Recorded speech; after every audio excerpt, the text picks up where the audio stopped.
दाता साहब की बारगाह में पेश होने वाला बंदा हो हलाली और अकीदत से चढ़े, सिर्फ सीढ़ियां चढ़कर ऊपर जाए, सीढ़ियों पर इरादा कर ले कि मैंने मिठाई खानी है, मैंने हलवा खाना है, बिरयानी खानी है, पकौड़े खाने हैं, जो इरादा करके चढ़े। अभी दाखिल दाता साहब के दरगाह पर नहीं हुआ, पीछे से बंदा आ जाएगा, ये बिरयानी खानी है।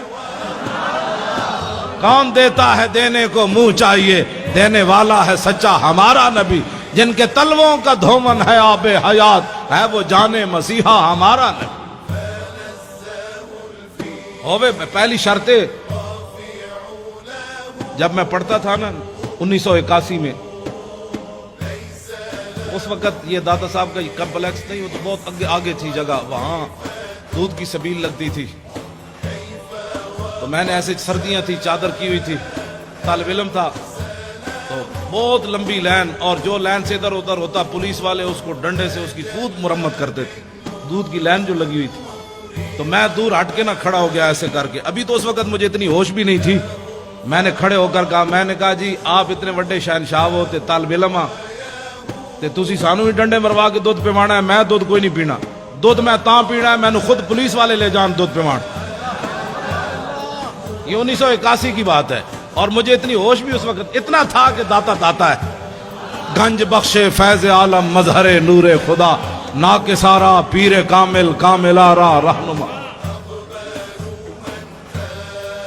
मैं दूर हट के खड़ा था और मंजर देख रहा था, डंडे कैसे पड़ रहे हैं। एक थोड़ा सा ऐसे होता पुलिस वाले तो चार उस पर झपट पड़ते, सीधे हो जाओ। तो मैंने कहा इतने डंडे खाने के बाद मैं दूध नहीं पीऊंगा, बिल्कुल दूध पिलाना, एक तालिब इल्म हूं, परदेसी हूं, गरीबुल वतन हूं, मुसाफिर हूं, हुजूर के दीन का जो है वो मेहमान हूं। तो मुझे पुलिस वाले पकड़ कर खुद ले जाएं तो फिर मैं दूध पीऊंगा। अल्लाह की कसम उठाकर कहता हूं, एक पुलिस वाला, मैं बिल्कुल तन्हा खड़ा था, तो मैं मुंह भी छुपाया हुआ था, मेरे इधर कहता है दूध पीना है, मैंने कहा कहता चल मेरे साथ दूध पीना।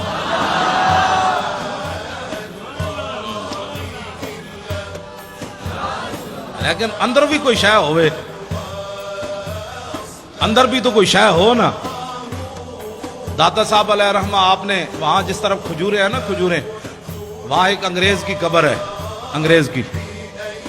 उस अंग्रेज की कब्र की वजह यह है कि ये जो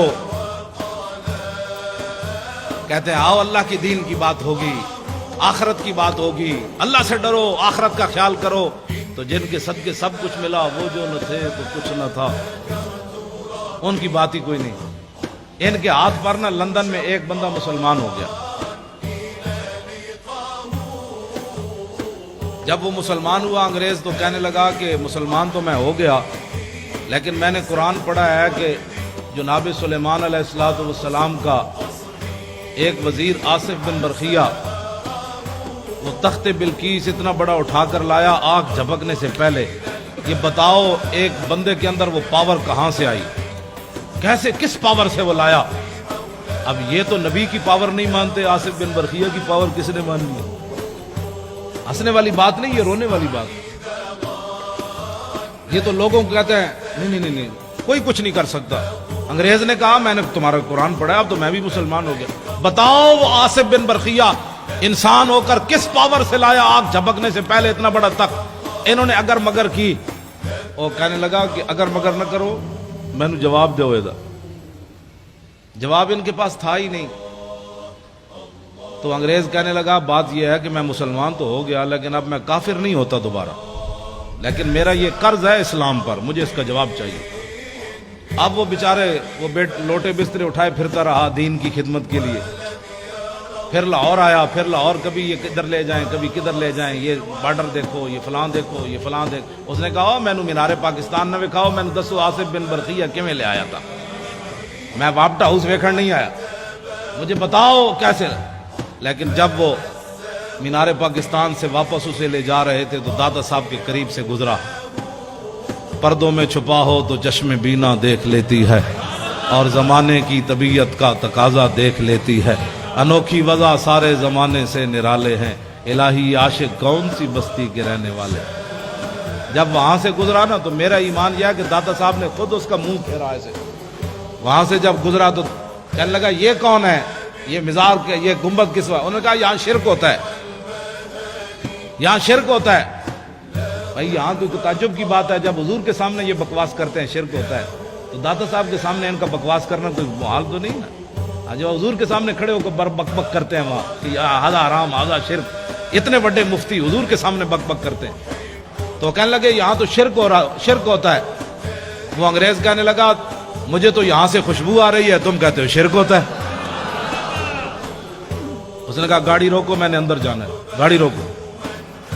اب انہوں نے گاڑی مجبوراً روکنی تھی، اس لیے کہ وہ ایک کو لے کر پوری دنیا پھر رہے تھے، یہ انگریز ہم نے مسلمان کیا، یہ انگریز ہم نے مسلمان کیا۔ جس بابے 90 لاکھ مسلمان کیتا ہوتا تھا احسان ہی کوئی نہیں، ایک انگریز دا اس مسلمان کر کے احسان کرتے پھر۔ وہ انگریز جو ہے ساتھ چل پڑے، بھائی اس کو بتائیں گے یہاں یہ شرک ہوتا ہے، یہ بدعت ہوتا ہے، ساتھ ساتھ دوڑ پڑے ساتھ ہی۔ جب وہ سیڑھیوں سے چڑھا تو آگے ایک بزرگ کھڑے تھے، انہوں نے معانقہ کیا، گلے لگا کر اس کو ملے اور اس کو بٹھا لیا، اور بٹھانے کے بعد اس سے پوچھا کس چیز کی طلب ہے تمہیں، کیا چاہتے ہو؟ انگریز تھا ٹھنڈے علاقے کا، اس نے کہا مجھے چائے چاہیے۔ انہوں نے ایسے ہاتھ کیا، چائے کی پیالی اس کے ہاتھ میں۔ اب وہ انگریز نے جب چائے کی پیالی دیکھی تو بے ہوش ہو کر گر پڑا۔ جب ہوش آیا تو وہ کہنے لگے کیا ہوا تمہیں؟ وہ کہنے لگا وہ بابا جی کدھر گئے؟ اس نے کہا چھوڑو بابا جی، تمہیں کیا ہوا؟ اس نے کہا کمینو، سوال میں نے تجھ سے کیا تھا، تم سے کیا تھا کہ بتاؤ تخت بلقیس ایسے کیسے آیا؟ تو یہ پیالی دیکھی ہے؟ کہا ہاں۔ اس نے کہا یہ پاکستان کی نہیں ہے، ہندوستان کی نہیں، افغانستان کی نہیں، لندن میرے گھر کی پیالی ہے،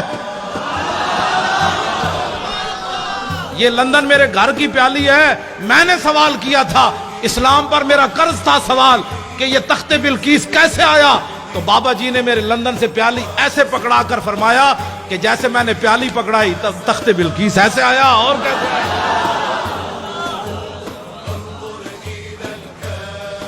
اس نے کہا جاؤ تم زندے ہو کر جواب نہ دے سکے، صاحب مزار نے مجھے جواب دے دیا، جاؤ۔